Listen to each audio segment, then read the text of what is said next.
on, Schmoedown fans? Welcome back to another episode of Beyond the Schmoedown. I'm former Star Wars champion Andrew Dimalanta. And I'm Star Wars competitor Nicki Dimalanta. We just got, 20 minutes into filming this, and then the camera was like, never mind, idiots. File corrupted. This is the first time it's done that. So if it seems that, we're frustrated over here, this is for several reasons that we're frustrated, So much stuff has been going on lately. When do we get a break? I mean, trying weekend. We had a trying, challenging weekend. I'm glad that it seems to be we're on stable ground now. Oh, we got a hurricane hurtling towards us, currently in a category 3 or whatever. And then our freaking file gets corrupted when we're trying to record this show. It's the first time that this equipment has done this. Unbelievable. We were having such a good car. Of course we can't stop in the middle. When did it stop? It's oh no, the entire file got corrupted because it just suddenly stopped. The whole thing for sure. The whole thing got corrupted. Whatever. Because I tried to recover. I looked at the device, tried to recover. It's nope, sorry, idiot. We had some banging comments in that too. We did. So we're gonna have to try to find those comments again. I'm pretty sure we can do it, but let's just I don't want to waste any more time. Let's just get right into it. Holy shit. Oh my God. Lord, baby Jesus, 7.9 ounces. Give me a break one of these days, please. That'll be the title of this freaking episode. Oh, give me a break. Give me a break. Yeah, that or file I want a fucking break from all the shit that keeps happening.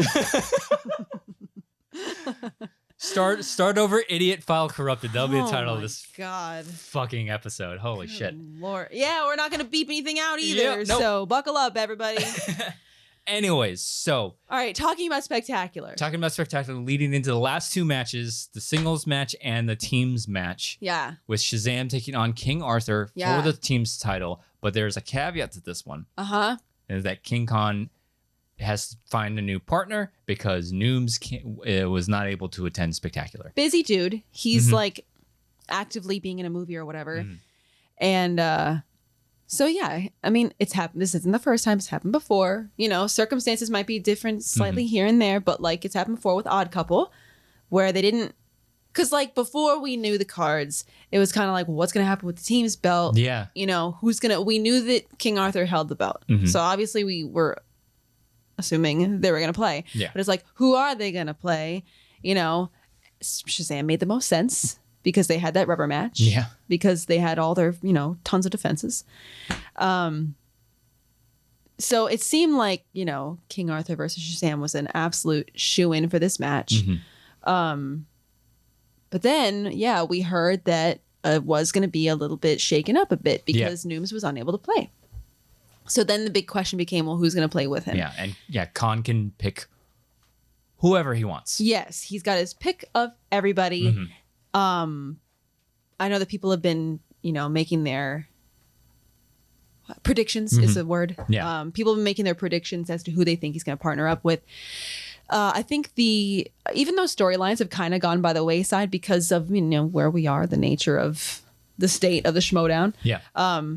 But, if you're still kind of thinking about storylines and things that make sense, quote unquote, even though King Arthur kind of separated formally, informally from the Finstock Exchange, we know that Khan managed Barbarian in a match one time, doing him a little favor as bros because, they were faction mates and whatever. And so I know that name has been thrown around a lot. And that's the one name I said. It's the one that makes sense. Is there something there? Am I losing my mind? That's right there. Okay, thank you. I got you. Sorry. Anyways, but when we found out, because we know who he teams up with because we were friggin' there. We were there, so we already know. But before we even found out, we were well, who makes the most sense? And Barbarian's name was the first that came out of my mouth. It's for those exact reasons, faction mate. We study together a lot, so they know each other pretty well. Because team chemistry is a factor too. Yeah, so it's Barbarian, but then other people throwing around names somebody threw Dan Murrell's name out there. It's if you want a good partner, but well, sure, but I know that I think Christian said at one point that he didn't want people to play more than once in Spectacular. Yeah, so that name was out. So I know people threw out the name JTE because he was also on the exchange and also part of the Patriots, considered to be one of the greatest teams to play in the game, of course. Speaking of the Patriots, I think I even heard Jeff Snyder's name thrown out at one point. Yeah. I think Oyama's name was thrown around too. I mean, all these big names coast come to out. coast. Yeah. I mean, we thought coast to coast was going to be there because when we heard that there was going to be like one of the non-title matches, we heard it was going to be a teams match. So we were like, coast to coast. Yeah. Right. Like they had a fantastic record. I think I don't know who we thought they would go against. Maybe the Movement or something. Something like that. Yeah. But for sure, I thought coast to coast would be a shoe-in for that. So, but then you think about logistically, like coast to coast consists of Adam Collins and Paul Oyama. Yeah.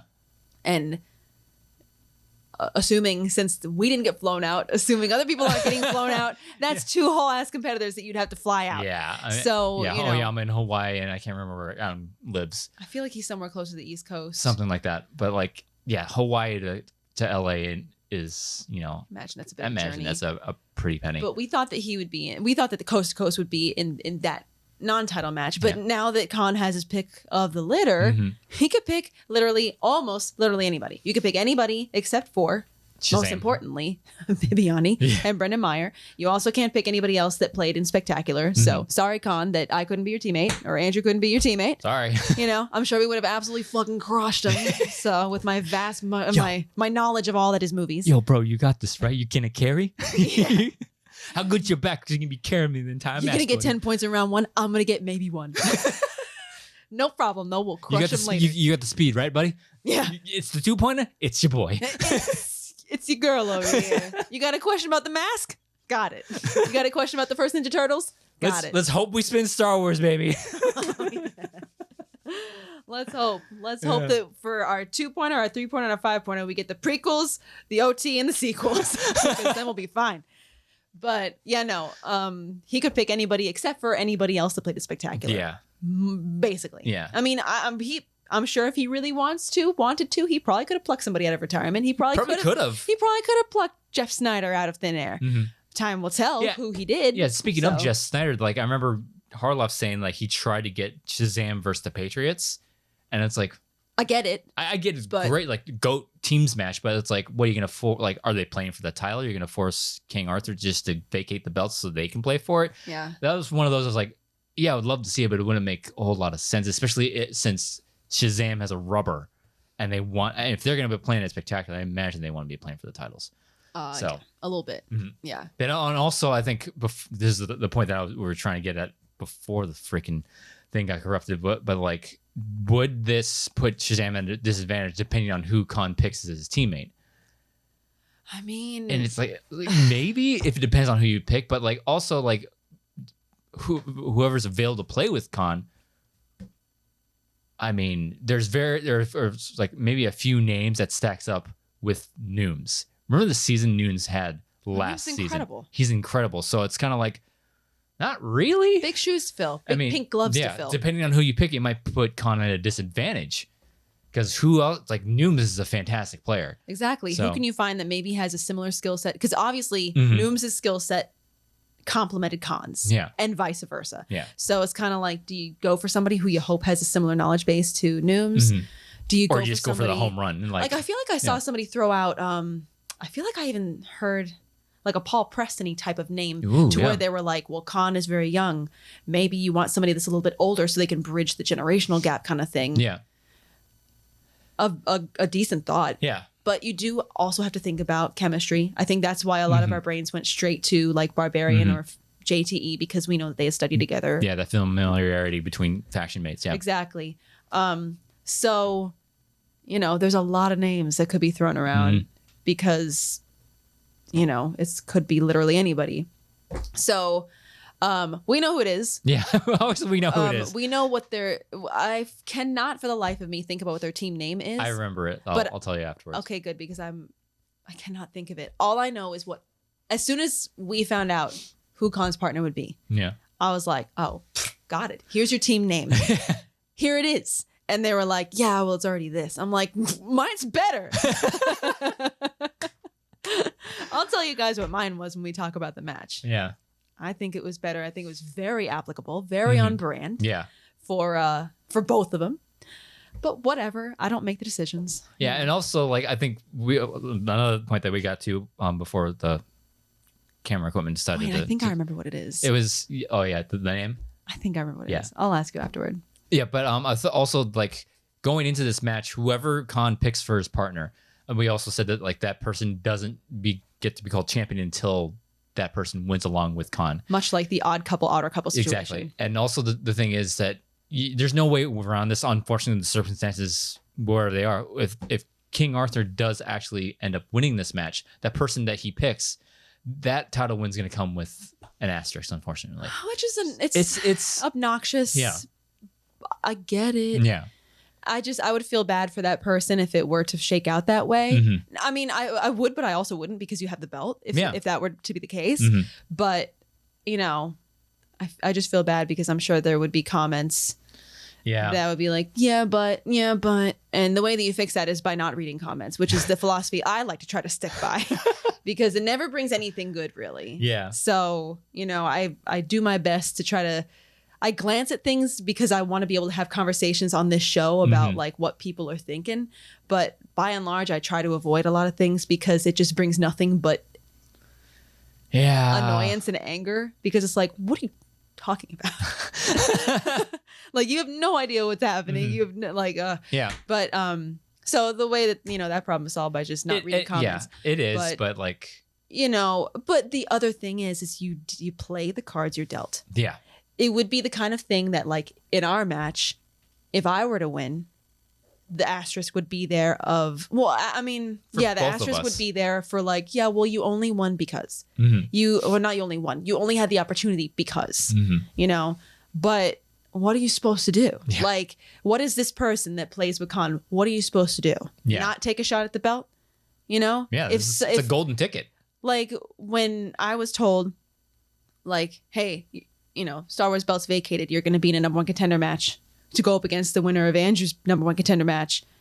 What am I supposed to do? Like, no, no, thanks. Actually, I don't think that's right. It doesn't feel right because it was vacated. What the fuck are you supposed to do? Like, if you don't play, you don't have a match. You just want us to all stick by the wayside and be like, well, we'll wait for the Schmoedown to start back up again and have it be legit. Like, sorry, the belt was vacated in some way, shape, or form. And it's going to be over. We need a match. And especially in this situation, it's going to be over. It's, for all we know, not coming back. Yeah. And if you're given the opportunity, well, oh no, I don't think I should do it because the fans might give me an asterisk. No, you go for the belt. You go for the opportunity. Yeah, I want to be a champion. So. Exactly. So I wouldn't put an asterisk in that outcome because I just I hate when people put asterisks on things. I mean, there are certain situations where, you know, if maybe like something shady happened, sure, slap an asterisk on it. Like, there's a couple things that have happened that I have a personal asterisk on that I would love to scream into this microphone right now. But I won't, because I feel like I should be above that. But in this kind of situation, it's kind of like, what are you supposed to do? Yeah. You're given the opportunity, go for it. Otherwise, you don't have a friggin' match. Yeah. So I just, you know, if that were to be the case, whatever. And then the other asterisk that could happen, say Shazam wins. Yeah. The asterisk, well, you didn't beat Nooms. You know, you beat this other team that it wasn't really King Arthur. So I feel like people are going to give an asterisk either way. Yeah. If King Arthur's new team wins, oh, but that person didn't get the. And if Shazam wins, oh, well, you didn't actually beat Nooms and Khan for it. So I feel like there's asterisks all around. So let's just cancel them out and get rid of them and just let the match be the match. I feel like every title match is that way because, I mean, well. IG less so. IG less so because the champ went into that match. Yeah. I mean, I guess you could give it an asterisk if you want to, because was there actually like number one contender matches leading up to that? Not really. Yeah. And also there'll be people out there that be like, well, you know, Mike wasn't involved, blah, blah, blah. Yeah. I feel like there's a potential asterisk for our match because, well, Thomas wasn't there. Boom. Yeah. And then for teams, well, Newman's wasn't there. And then for singles, well, Dan never actually won a number one contender. So, it's just, there's potential asterisks that people are going to put there, I feel like, in any situation, especially if the person that they don't want to win wins. That's usually when the asterisks that's usually when people start complaining. So, that's usually when the asterisks start, getting thrown around. Yeah. But in any case, the people that are there, we're there, and we competed our asses off. Mm-hmm. So I say, let's just fucking give it up with the asterisks. It's over. And if we competed, we competed. Yeah. And let's just let it be. So, yeah. Khan's going to go with somebody that he thinks is going to compliment him well. Yeah. So, and then we all know what Shazam is capable of. Yeah, I think I think this is a case where, like we said, like a lot of these title matches are GOAT matches. If Shazam were to pull this out, automatic that's undeniable GOAT status right there. It's like best record. So many, like, aside from the Patriots, like total defenses, they had the next best defense record out of the teams. So it's like, what else can you say about Shazam? They have the record to back it up. They, all these accolades, multiple defenses, all that stuff. So if they were to pull out the win in this situation, stamp it. They're the best, greatest team of all time. Yeah, I mean, they're the greatest team in my eyes, regardless. I think so. But this would just be a nice little, like, yep, nobody can argue it. Little cherry on top, cherry on top thing. Yeah. And I'm saying, like, I'm hoping they have a fun entrance. We already know what the entrance is. I didn't see that you entrance. Didn't see it? I wasn't in the theater when you guys were doing it. I took part in it, so it was fun. I think I remember watching the playback, and it's like, oh yeah, you can't even see me, but I'm in there. Maybe you can insert a clip when we talk about it and put an arrow. Yeah, just say, whoop, there I am. I'm right there. I'm canon. Yeah, it was a fun entrance. So yeah, I can't wait to see it because I actually didn't watch a single minute of the team's match because I was outside of the theater. Oh yeah, you were in the studio, and I was not even in the viewing area. Yeah. So I haven't actually watched the team's match. I just know what happened. Was I in the thing? I think I was in the studio. You were? Yeah, I was. I was in the studio. You were part watching. of the intro. Yeah. Yeah. So you were in there, and I was outside. I didn't watch it at all. Yeah. Unfortunately. So it will be the first time I watch it. I know the gist of what went down, and I know who won, but like, I'm excited to see a match for the first time. Because all the other ones I was freaking out for. But we'll get into that when we do actually cover the match next week. Yeah. So, it's crazy to say. Like, it's crazy. And again, next week will be a special 3-episode event. There's so much. Yeah, there's gonna be a lot to talk about because it's a massive, massive spectacular. Yeah. So it's gonna take 3 episodes of the show to cover. Absolutely. So, but yeah, we always say like it's gonna be a good match. It was a good match. Oh yeah, all the matches were good. So like, it's gonna be. It happened. Mm-hmm. There's no. I don't think anybody thinks that we're gonna be playing live on October 1st. I think everybody's aware of the fact that it was already filmed. So we can talk in past tense. It was a good match, a fantastic match, if you will. So I'm excited to actually watch it play out beat by beat for the first time.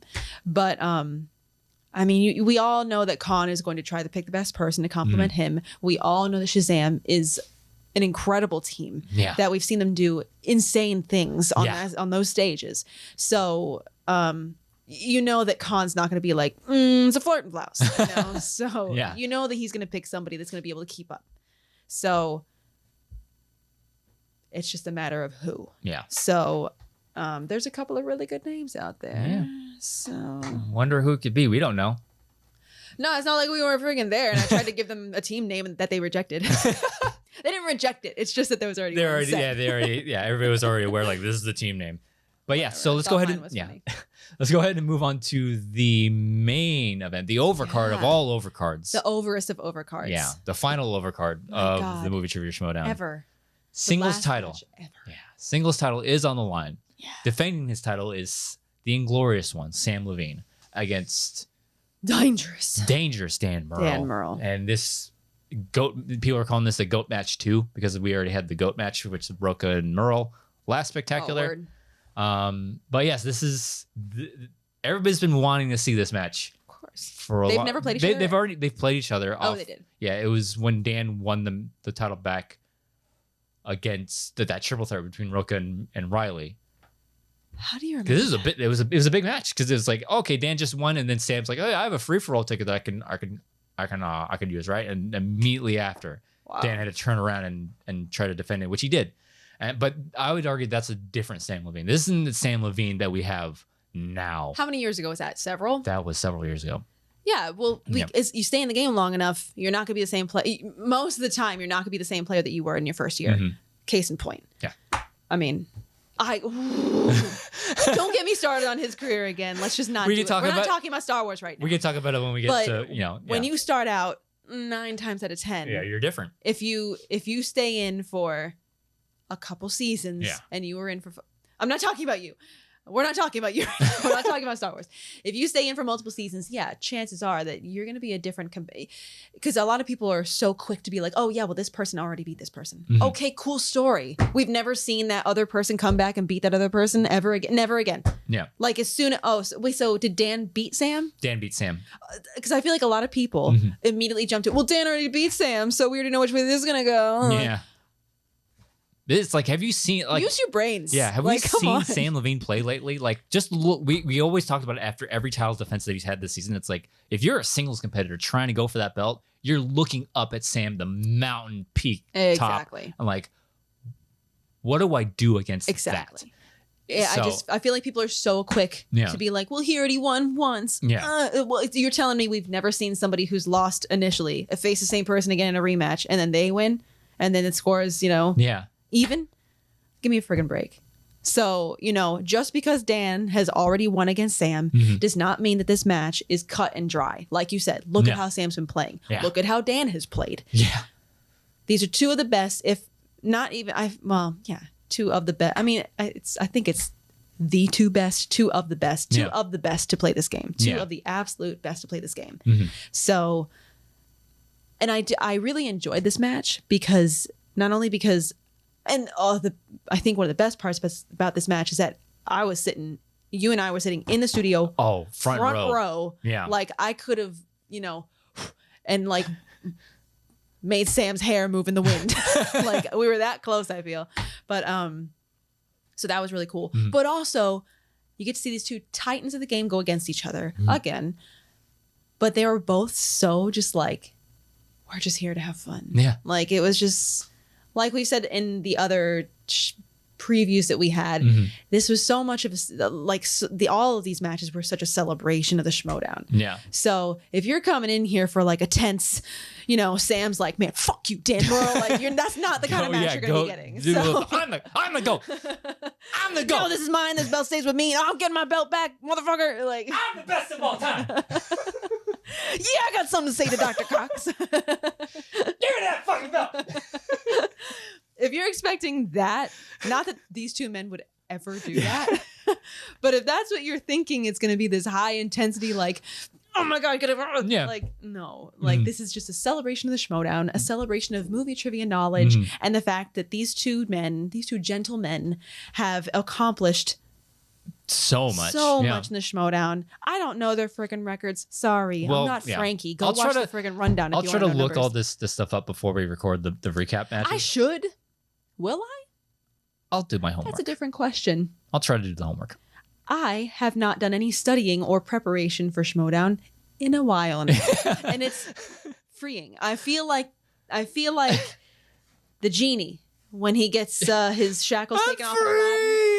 Yeah, like what do I do with my hands? Like, so it would be kind of hard for me to be like, let me fucking look something up and research something again. Like those days are done, okay? But if you want numbers, go talk to Frank or whatever. But these two have accomplished ungodly amounts of feats in the Schmoedown, and it was an absolute delight to see them compete against each other. But I do think the conversation needs to be had, like, if whatever the outcome is for this match, right? Do we crown the winner the GOAT? People will. For damn sure people will. I mean, if it's really, it's like if Sam wins, is he the greatest of all time? Because, like, obviously if Dan wins, it's like, oh, look, another title win for the great Dan Murrell. Well, because Dan's already regarded as the GOAT. Yeah. So if he were to win, it's like, oh, well, I guess we were right all along. Like, but if Sam wins, is Sam now the GOAT? I don't know. I don't know. I think it's like a little bit of like goat A and goat B. Yeah. You know what I mean? Because you can look at numbers and compare numbers. Yeah. Like if you just put on a piece of paper, like a resume, which we've done in situations before, you put numbers, this many wins, this many defenses, this many titles, this many whatevers. Yeah, that makes the title a bit more clear. And it would be interesting to do that with these two, actually. Yeah. Actually. Sorry. But I mean, a case could be made for either. Yeah. You know, I'm sure some people, if you're gunning for Dan, I'm sure some people will be like, yeah, but Dan, well, no, he did take a step back. He did retire at one point. Yeah, he came back. So they've both done that, actually. I don't know. I would actually find it interesting to see both of their numbers black and white on a paper. And that's a conversation we could have when we recap it. But like, my gut reaction is like, I mean, just look at what Dan's done in and for the league. Yeah. It's like, wow. But on the flip side of that, look at the season Sam has had. Like, wow. Like I said, like you're looking up at Sam Levine, like, wow. He did that? Okay. He did what now? Okay. And also in terms of like, in terms of just being an all around, well-rounded, whatever, like they both held the teams and they singles. both held the teams. They both had the singles. I feel like they've both had their own little character moments. They both held the team and singles at once. Like they both been double belted. You know, Sam was the first to do it out of anybody, but Dan was right behind him with the teams of singles. So yeah. Wow. Calm down, guys. Yeah. But like first of all, I think I'm the worst person to ask because I didn't even remember that situation that you had just mentioned. So like I'm no historian. I don't remember things that happened in season whatever 3, 4. It's hard to have this conversation without revealing the outcome of this match, which we already know. Yeah. But like I think there's a deeper conversation we can have and stacking the resumes against each other. Yeah. Once the matches unfold, everybody knows the outcome, and then we can like look at, because like you can have this conversation about any division and it's like, well, you can't just like compare like seasons. You have to compare your entire career and everything. So, and this is a conversation we'll have about each division. And exactly. And so the one thing that makes me sad, and the same, I feel like this same thing could be said for any one of these title matches. But you know, if everybody's so like dead set on like crowning a goat, you know, it just makes me sad to think that, you know, if person A wins, they're automatically the GOAT, and everybody just like brushes aside person B. Yeah. And their accomplishments, which I know is not going to happen. Regardless of which one wins, everybody's still going to recognize and respect what the other person has accomplished as well. But it just makes me sad that it's almost like, this person's the GOAT. Fuck you, the other person, you know? Like, well, what about everything else I've done? Yeah. You know? So that's my one issue with people so quick to want to like crown somebody as the GOAT, the best of all time, whatever. I don't know, because I feel like hinging everything on one win is like, it's so tunnel vision. Yeah. It's so narrowing, and it's like you're not taking a big picture into account. Like, I don't know. It's almost kind of like you meet somebody new. Maybe they're a little rude to you that one day. Yeah. And you figure that person's a jerk. It's like, yeah, well, do you actually even know them? Have you seen what they were like last week? Maybe they're in a better mood last week, you know? Yeah. So basing everything on what happens like one time, I think is kind of, so I don't know. When people have these conversations, which I know they will have them at length, I do have faith that people will look back on their careers and make their decisions. I'm not really one to need to crown a goat. Yeah. I'm more one to, I don't know, let's look at their accomplishments and just appreciate what they've done as an individual, because we've all worked our absolute asses off. Yeah. So that's another reason why I just hesitate to crown goats, because I don't want to diminish people's accomplishments. And but whatever, I know people are still going to do it. So that's my only concern, because I feel like the same could be said about like, because people always worried about, my legacy. If you are able to even talk about a legacy, that means you've done pretty fucking good. Yeah. if you have a legacy to talk about, you're doing just fine. And a loss in one match is not going to just erase it from the annals of history and have people go like, oh, well, Oh, look at him. He only won 2 titles. Yeah. like the Shazam King Arthur match.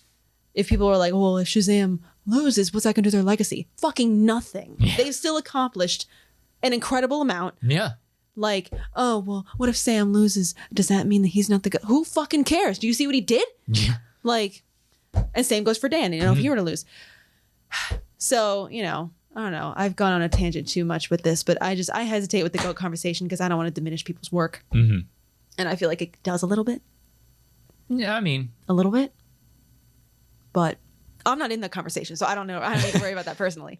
But yeah. People will have this conversation, and it'll be interesting to see because these two have a really, really long history, not necessarily with each other, but in the Schmoedown. With the league, yeah, in different capacities too. Like Sam's mark on the league is in 2 different areas now, as a competitor and as a manager. So and as a commissioner because he was a commissioner for a hot second. Forgot about that. That's right. Yeah, there's a lot of conversation to be had about that, but I just figured I just tossed it in there because people are gonna be talking about it. Like, they're already talking about it. So I don't know. I just don't like to get mixed up in that.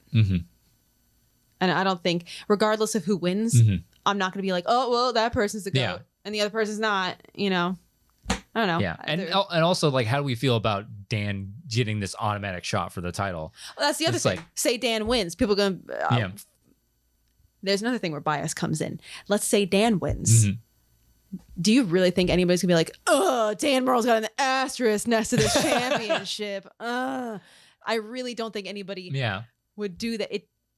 There's a lot of biases that come in. Yeah, but I think I think it's well, why wouldn't you? You have an opportunity to have Sam Levine and Dan Murrell play. Why wouldn't you? And also you got to remember, Dan Murrell also had a #1 contender match in his pocket. So who's to say he wouldn't have used it and gotten to this point anyway? So we always at any point in the season, at the beginning, the middle, the end, Dan Murrell is always in the title conversation.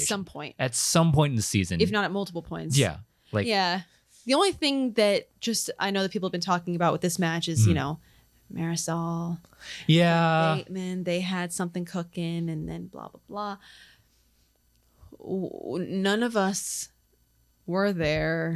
We don't know exactly what happened, what fell through, what didn't, blah, blah, blah. We just know what we have. And this is what we have. It would have been great to see Marisol or Bateman compete in this match in some capacity or have the chance to get to this match. But luckily for all of us as viewers, we get to see them just in other matches. So we get to see Ben in the teams match. We get to see Marisol in the girl power match. So, at least we get to see them in some capacity. Yeah. So, Yeah, so I think that we'll go ahead and wrap it up here. A nice little quick episode, only 30 minutes. So it would have been longer. It would have been longer if it wasn't for this meddling camera. It was the recorder, not the camera. That camera is just fine. I love you. Don't listen to her. Sorry. Please keep working. It's one of the best cameras I've ever owned. Sorry, I didn't mean it. It's the what are you, Canon? Damn recorder. Sorry, Canon. It's a Blackmagic. That's not a brand. Yes, it is. You're making it up. No, it's Blackmagic Pocket Cinema 4K. That's not a model. It's like a make and a model. That's not like the manufacturer's Blackmagic. I'll believe you. You can look it up. Pocket Cinema 4K camera. The only people that record a podcast with a cinema grade camera. If this was my production, it would be my phone propped up on a coffee. Well, luckily you have me. Luckily. And all this wonderful videography equipment that we have on hand because that's what I do for a living. Hell yeah. Hell yeah. But yeah, we'll go ahead and wrap this show up. So yeah, next week, October 1st, Spectacular airs with all these matches that we've been talking about. It is a fantastic event. Yes. It's going to be God. I think it's gonna be a longo time. Yeah, please make sure that you strap in, have your popcorn, have a drink, go to the bathroom beforehand. I imagine they'll split it up into a couple of maybe episodes, or they just have a long. This has to be at least a 4 to 5 hour stream. I think that's a conservative guess. Yeah. Well, I mean, with the magic of editing and stuff. Yeah, because it took all day. It took all day. All day. So it's gonna be a longo talo. But yeah, definitely strap in, go pee-pees beforehand, get your drinks, get your big gulps and whatever you're gonna snack on. Your I would love to see fucking, if people what are they called? Takis? Yeah. I've never had those. I should try them. I would love to see on social media if anybody's like having like, oh, Schmoedown events, like I think people are. Yeah. Definitely watch it because it's not behind a paywall like we were all year. So, it's free to the public. Hey, almost all the Star Wars matches are up, right? Yes, if you are interested in Star Wars matches and you were not a Patreon member, Most of them. Most, if not all, but definitely most of this year's I know our matches. Our matches are up. Both of our matches are up on the Schmoedown Archives channel. So if you haven't seen them and you want to see them, they're they there. Put them up in a weird order. I know. I don't understand what happened there. You put your match up before mine, even though you guys talk about my match and your match, and it's like, well, I guess we spoiled that one. I don't know what the hell happened. Everybody knew. Yeah, everybody knew who was going, but it's like, I don't know what the hell happened with that order because it wasn't chronological, that's for sure. But it also wasn't like number one contenders first. It was, I don't know what happened, but they're there. So if you want to see the Star Wars matches, check out the Schmoedown Archive channel. But also on October 1st, it is premiering publicly. I want to say it's like 3 p.m. Eastern. Yeah.